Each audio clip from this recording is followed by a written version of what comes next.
Warning, this video spoils the entirety of the chapters covered here within.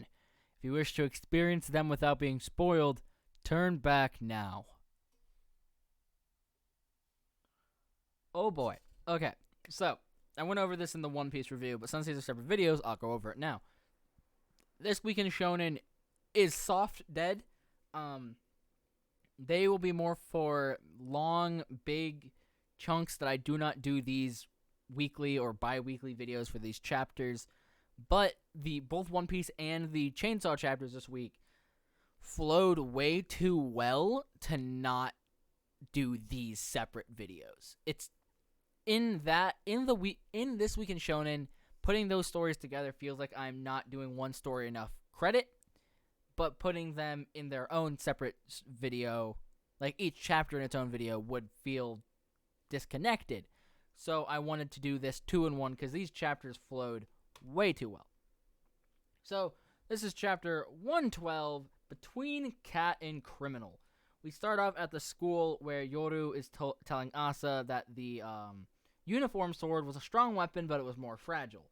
Asa asks about the girl that we saw during the Yuko fight and asks if Yoru knows her. Yoru says no, she's just some mad woman. And then we find out Asa does not remember what happened between that woman showing up and Yuko being big brain, literally. So what we saw was exactly what Asa experienced. She does not remember anything. But then Asa runs into the girl along with a few members of the Devil Hunter Club. And the captain, or president, Haruka? Haruka. I'm going to call him that.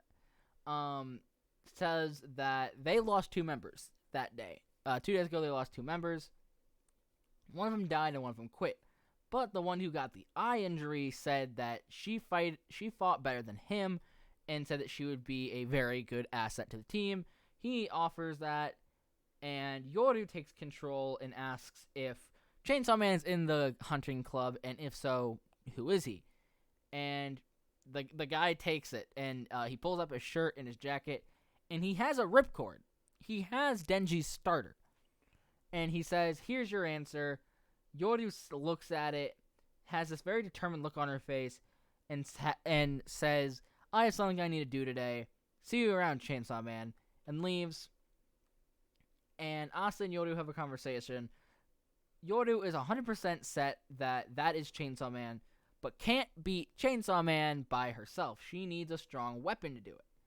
So now, in the term of a video game, we got back on the main story. We've been on the main story for a while with the whole Yuko stuff.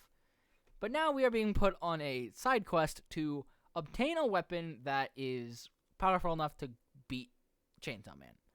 So basically, get good weapon. And then we get the little... In my mind, Asa and Yoru have been getting a little bit closer in these past few chapters. Like, they're not at each other's throats all the time. But Asa says, the sooner you're gone, the better. As long as you're inside me, I will not only will I be miserable, the people around me will be too. If it was only me, I could handle being in a terrible situation. But I refuse to drag someone else down with me again. I'd do anything to stop it. And then we get even turn someone into a weapon. And then we see her watching people. And Yoru straight up says, you don't have to use a human. If you have something more important to you than that uniform from your mother, that's it. Like, that's what you need. And no answer means no. So she keeps looking, and Yoru says, how about that cat? You can make it into your pet, then turn it into a weapon. But Asa said she'd rather kill the human than a cat. So they are looking for something in between a cat and a criminal. And as they're looking out on the crowd, they spot who else but Denji picking up cigarettes. Or cigarette butts. But then he takes them apart and Frankensteins them together into cigarettes and sells them as American cigarettes to a homeless man for 25 or 15,000 yen each. 1,500, sorry. And he sells the guy 2 packs of them for 300 in total. And Asa says he's ripping off homeless people. What a piece of crap. Which makes her set that he's what she needs. A person between cat and a criminal. But she says he's not bad enough that he deserves to die. But Yoru comes in with he isn't bad enough. He isn't a bad enough human to deserve death. No, but to defeat Chainsaw Man, to get your body back, do you have any other choice? Think of it as a necessary evil to put an end to a nightmare. And then Asa confronts Denji and asks him, "Hey, were you selling those cigarettes? Like, bro, what the fuck?" And he snaps at her, and he says, "I'm busy," and she asks if he's busy tomorrow too. And she asks him on a date. And there's not a lot to go over in this chapter because, like I said, a lot of it just flows together very well. And the only thing I have to say is, yes, Denji selling the cigarettes as American cigarettes is scummy. But he could easily be selling them for way more. Because from what I understand from this chapter and from what people on Twitter have said, one, he's selling them to homeless people, which automatically puts the question of, should the homeless people be buying these cigarettes? No, but they are. So they're going to buy them no matter what. If he was selling them at 30,000 or 3,000 each, let's just say 3,000. If he was selling them at 3,000 yen a piece, that's a lot. That's $30 pretty much. But he's selling them for half that. He's making them obtainable at a point where he's scummy for doing it, but he's not scummy enough to warrant being a bad person. And like I said multiple times, these chapters flow too well together. So as we go on to 113, I believe, I will ask the question: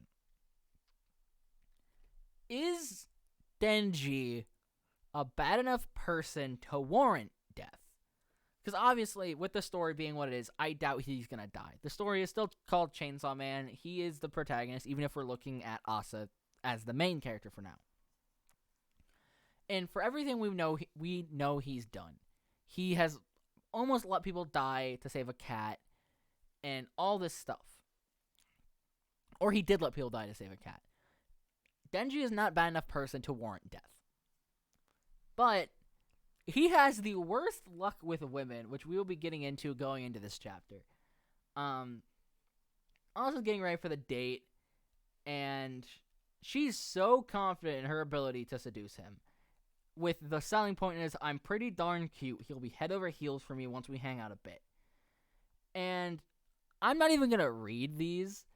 She tells Denji, we cannot look at the penguins because we're supposed to stick to this itinerary, this plan that I made for peak enjoyment of the museum, or the, what's it called? Aquarium, sorry. And he keeps saying, I want to look at the penguins. And she keeps going off about these facts, saying that we need to stick to the itinerary. And she's in her head thinking, he should be falling for me around now. Even the aquarium employees couldn't give explanations this interesting. And Denji asks, hey, can we ignore the plan and go look at the penguins? And she snaps at him and tells him, shut up. We have a plan. We're going to have fun if we stick to the plan. You don't need to think at all. And that you don't need to think about a thing line sets Denji off. Ever since part 1, where he was treated like a literal dog by Makima, he has developed the idea of, I am in charge of what I think. I don't have to take orders from anyone else. I can think what I want to think. And he says that. I decided to think about stuff in my own way, you know. I'm looking at those penguins with or without you. Because I've never seen penguins before. And he walks away. And Yoru asks, shouldn't you go after him? And Asa thinks that he's in the wrong. But Yoru notices Asa is just a total bore. And in Yoru's own words, the punk looked bored at your long-winded lectures. I was bored the entire time, too. And Asa says that Yoru and phony Chainsaw Boy, Denji, are the real bores and the real drags. And then that's when our lovely, mysterious woman shows up with the very cool earrings that look like ripcords. And she seems to know about Asa's powers. Which immediately in my mind set, is this the Justice? Is this the Justice Devil? Can she read other people's minds? Because she just can straight up tell. She reads her mind and says, Denji's someone who doesn't know the first thing about right and wrong. You're correct. But there's one thing you're wrong about. You can't turn Denji into a weapon after all, can you? You always have to do the right thing. You can't turn a person into a weapon. But no, she's not the Justice Devil. She's the Famine Devil. Fami. Or Fami, however we want to say it. And Yoru starts telling Asa, don't listen to her, but she snaps. And both Yoru and Fami disappear. But we hear Fami's voice, and she says, I took Yoru outside. It's only temporary. Any human should be capable of abandoning their morality when they're starving. I'll set the stage for you. You aren't leaving this aquarium until you can turn Denji into a weapon. See you soon. And then we see Denji approaching Asa, and he says, yo, we got an emergency. This aquarium ain't that big, right? Because no matter how far I walked down the hall, I couldn't get out. And he turns around and looks. The pain in the butt's back from hell. Which, oh my god, the fact that this chapter came out as the Eternity Devil was ending in the anime is so insane. Because obviously it's implied, not even implied, through Denji's dialogue and just the visuals, we are dealing with the Eternity Devil, or the Infinity Devil, whatever it was. And that's going to be really interesting, because this is the first time Denji has re-encountered a devil. Not counting, like, obviously, Makima meeting her the first time, then all the times through. We're not getting into that. Strictly in a combat sense, this is the first time Denji has had to fight the same devil twice, or encounter the same devil twice. So, it's going to be really interesting to see how he does this when... Because think about it, in part 1, he had the brains of Aki, the fighting prowess of everyone that was there, and that's how they got out of it. They got out of it by working as a team. But this is Denji by himself with Asa. Asa seems to not have Yoru on her side at all, in the way that she cannot actually do anything. Maybe she has a little bit of Yoru's power, because we saw that Asa could create weapons by herself, but Yoru isn't going to be there to give her the tactician side. So it is just one long hallway that they are in. And that sets the stage of there's no going up and down floors. There's no doing all this different stuff that they're able to do back in part 1 with the Eternity Devil. This is a very literally linear fight now, or encounter. But I think that's something that's getting misconstrued a lot with Chainsaw Man, is not every fight is a fight. A lot of them are just encounters with devils. Sure, they obviously end in fights, but the main chunk of them are never the fights themselves. Obviously, there are exceptions to that. The Bat Devil and all those, whatever. Katana Man's another one, whatever. Point is, it is going to be very interesting to see how Denji gets out of this situation without having a whole group to rely on. Now he's just down on himself and Asa. And Asa technically doesn't really have to play on his side. She can just turn him into a weapon and be done with it. I doubt she will, because this is our whole conflict for this. She has to make the willing choice to turn Denji into a weapon. And the longer this goes on, the longer they try to escape, the more they interact, the more and more she is going to like him. Which means the more powerful the weapon will become. And I'm gonna stage the option. What if she does turn him into a weapon, and the weapon she turns him into is a chainsaw? Food for thought, right? What if she turns Denji, the actual Chainsaw Man, into a chainsaw? Which, of course, I have to bring this up because I didn't talk about it in the last chapter. The fake Chainsaw Man. Obviously, it's not Denji. I'll go back to this picture just because that's what it was. Obviously, it's not going to be Denji. It can't be Denji. So, why does that guy have the ripcord? The very iconically Chainsaw Man ripcord. Could it be that he has an ability similar to Denji, but it's not the chainsaw devil, and it's like the leaf blower devil or something. I don't fucking know. Or could it also be that some way the Justice Devil was able to give him that? Which I think a lot of people were jumping to as the answer, that somehow the Justice Devil is involved in it, and that's how. I just like thinking out of the box. So, yeah, that's it. We got introduced to Flamin' Devil now. We have a name. We got introduced to Haruka. I believe is how you say the name. We have a little bit more fleshing out of the Devil Hunter Club, but we still have a lot we can do. But main focus currently is on how Denji and Asa are going to get out of this encounter.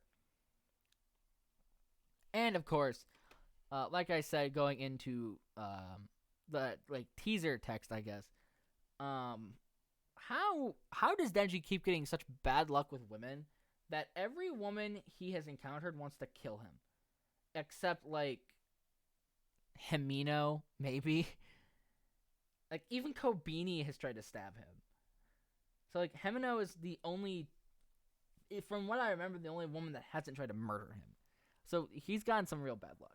But that'll be it for the Chainsaw Man chapter review.